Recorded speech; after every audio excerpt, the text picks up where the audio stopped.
So if you're wearing probably a t-shirt or maybe this jacket right here, you've got to say thank you to cotton farmers, because you see they got the cotton from the ground out to the store and onto your shirt. And this morning we're going to be visiting with a cotton farmer out in Pelion all morning long, learning actually how it goes from right here to right here.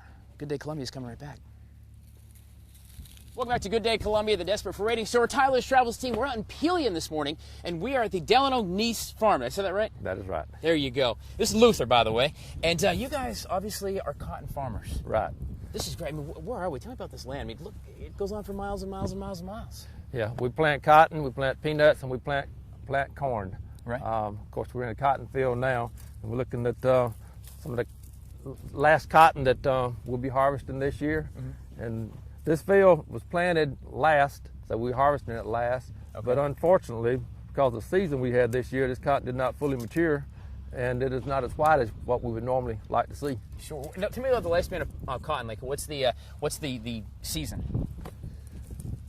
We normally plant our cotton late April, last week of April, first 2 weeks of May, and you start our harvest mid-October. Right. We normally finish up our harvest by the end of November. This year, it seems like all the crops are about 3 to 4 weeks late, right. And we're late harvesting, a little bit late harvesting this year, but we're anxious to finish up. This is the last field. So did all that rain, I think it was August, and we had that really, really wet rain like for a month. It's rain every day. Does that help or hurt like a cotton field? That actually hurt our cotton this year because what happened, we had so much cloudy weather, the cotton did not grow off and mature like it should have, and it was just late maturing.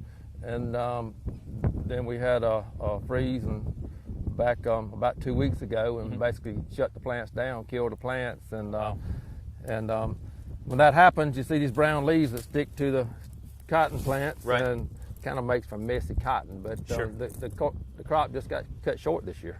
How many acres do you have cotton? Like which can be your take? We row crop about 1,600 acres. It's all irrigated. We plant half of that in corn, and about a fourth of that in fourth of that in peanuts, and right. A fourth of that in cotton. I gotcha. All right. And where does this cotton go when you guys? Because you're over there. We're going to learn this morning, by the way, what actually happens going from the field out the truck. But where does this going to go when it leaves your farm? Okay. There's a gin in Swansea, Color Holstein gin. They gin our cotton each year, and it ends up in various places, but most of it most likely will end up in China. In China? Yeah. And then, of course, we buy it anyway. It comes back home. That's right. Luther, we are at the Delano Kneece farm this morning learning about the cotton trade, looking at all this acreage, all this. I mean, it's still going on, and this is the last field they have. We're going to learn how it kind of goes from here out to the trucks, I guess, to China, and then back to us right here on Good Day Columbia. Stick around. We are coming right back.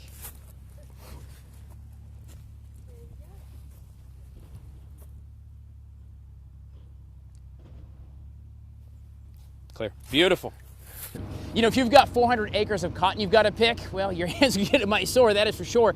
That's why it's a good thing there's now technology in the farmers and how they get the farming from the fields to us. We're going to explore how this big machine works when Good Day comes right back. So I was doing the math in my head. I was thinking, let's see, 400 acres of cotton, 2 hands, that'd be a whole lot. It's a good thing that farmers nowadays have got some technology on their hands. Luther Kneece, the Delano Kneece farm out here in Pelion, joins us this morning. And this is a long way from actually having to do it by hand, man, right? Sure is. Good God, what is this beast you got in front of us? Well, this is a cotton picker. Okay.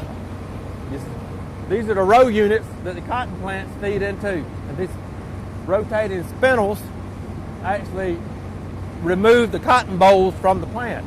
And as they spin around, once the machine is moving into the field, they're moving much faster. Right. And as they spin around, there's a row of Doppler pads back behind those that knock the cotton off the spindles, and the cotton bolls fall down, and there's air pressure about like a big vacuum cleaner there that blows the cotton bolls up into the basket in the picker. So, and this is kind of like a big, I guess, this big plow kind of. This will go through and just forces the cotton plants feed right through this area of the header. Now, how long, with a machine like this, how much can you do in a row? How long would it take you to do 100 acres, say? 100 acres would take us about about 2.5 days. Okay. The days are short, and we can only run about 6 to 7 hours a day at the most. Right, so you run this and you go through the whole process? Right. Can we take a ride in it? Sure can. We're going inside. Tell me, what is this machine? Tell me about what it is. It's a 6-row self-propelled cotton picker. You need to keep your senses up. I mean, you got to listen for everything. Bearings. I mean, you need to listen for any kind of metal going into the head. The weather's got a lot to do with picking cotton. Right. It's damp and cloudy like this, it doesn't pick quite as well, and you have a lot more trouble in the header. Let's do it.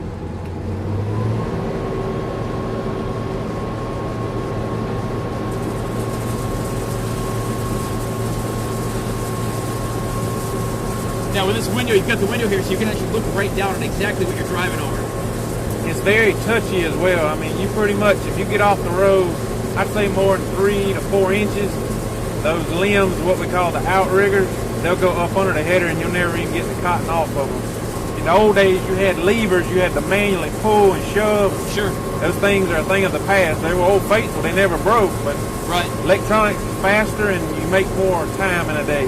So the technology really is actually helping you guys be more efficient. Yes, definitely. So technology really is going to play into everything you do in the farming and the ag world for sure. I mean, it's still hard work. Don't get me wrong. Ask Dave.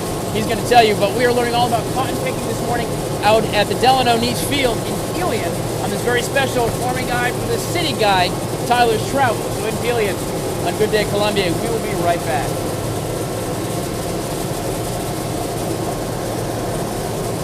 All right, guys, we're talking farming this morning, as it's farming eye for the city guy anyway. Fun fact for you about cotton. Did you know the little seeds inside cotton, they're actually fed to cows and it helps make the milk white? Yeah, there's a little oil in here. How about that? A little fun farming fact for you. We got a lot more like how the cotton gets made and what in the heck this thing is when Good Day Columbia comes right back.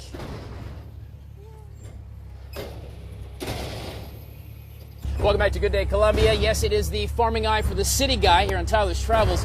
We're talking about farming. It's 3 million people here just in the state of South Carolina that rely on farming. Yes, there actually are people who picked the things we eat, and they raise the cattle we eat, and in fact, they pick the cotton that we're wearing on our clothes, and you're probably sleeping in right now if you're still in bed. Kneece from the Kneece farm out here in Pelion this morning. We're talking about cotton, all this field, and this is the last part of the season for you. What in the world is this thing here? It's big and loud, and I love it. That's a cotton module builder. Okay. Once we pick the cotton picker dumps usually about 4 bales of cotton each time it dumps into the module builder. Okay. And the module builder packs the cotton into a module, okay, which will, when completed, will hold about 16 to 20 bales of cotton. And then the cotton gin will send a truck out that actually picks these modules up, and right, they're transported to the gin where they will be ginned, and the cotton will be cleaned up. All the foreign matter, the leaves and the sure, stems and the cotton will be taken out, and it will be reduced to bales of cotton, which will be stored in the warehouse, which will be later shipped to the end user. Sure. How big or how heavy is this thing? A module will weigh somewhere in the neighborhood 15 to 20,000 pounds. That's a lot of cotton, I'm just saying. Well, no, that thing really compacts it too, because I don't see any sure, strings like you see on a bale of hay.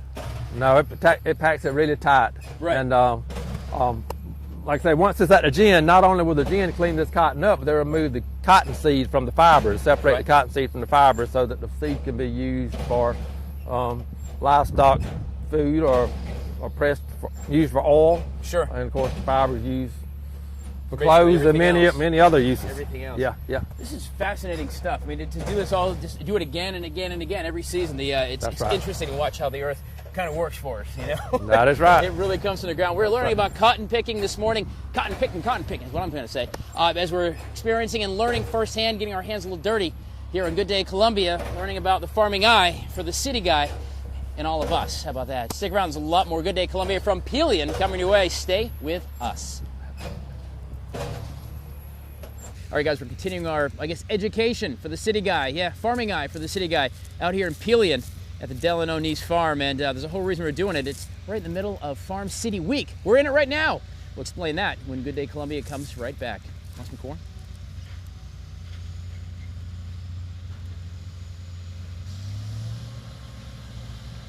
Welcome back to Good Day Columbia. We're continuing our education into Farming 101. Farming Eye for the City Guy, we're calling it, on Tyler's Travels.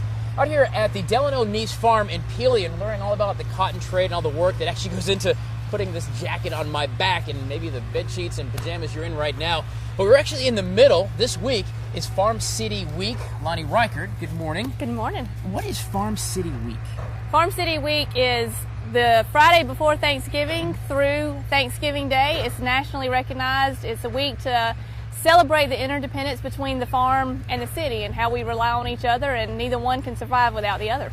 You know, I wonder, you talk about farming and things, I think sometimes we forget. I mean, I grew up in Vermont, in New Hampshire on a farm. We didn't do fields like this, we hate and stuff. It was a long time ago, and sometimes you forget that every time you pick up a burger and enjoy it, or an ear of corn, or put a jacket on with cotton in it, somebody actually did some work that went into that. Right. Most Americans today are generations removed from the farm and have no idea actually what goes into. So what our committee does is we try to, bring that awareness to everybody of what goes into producing their food, their fiber, their fuels. It's not really a job, it's a way of life. All Lexington County farmers and farmers across our state or across our country, most of them were born doing this, and it's just what they do. Sure. And they love it and have a lot of passion for it, and we just want everybody else to, to feel that passion and know exactly what all goes into it.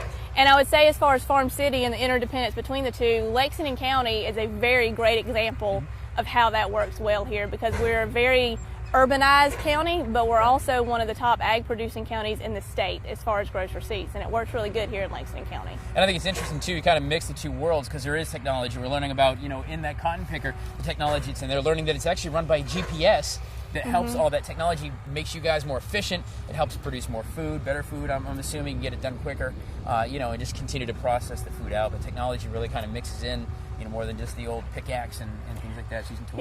Yeah. A lot of people probably still have the idea of the farmer as the old man in overalls driving the tractor, and it's not that way anymore. With all the people in the world, farmers have to be more efficient. We produce more with less. We do that through technology. It's a very highly technological process. Stuff. All right, well, Farm City Week going on. We're going to put links for you, by the way, at watch.com. Farm City Week, so you can kind of get involved, learn a little more. And over the next year here on Good Day and Watch Fox, we're going to be learning more as we celebrate farmers with the Farming Eye for the City Guy program. And we're going to learn all about farming and different areas and all the things that these men and women do, so that makes our life a little bit easier. So thank you so much for that. Thank you, Tyler. Thank you very much. You guys stick around. There's more Good Day Columbia on the way. Don't move. Enjoy the cotton you're wearing.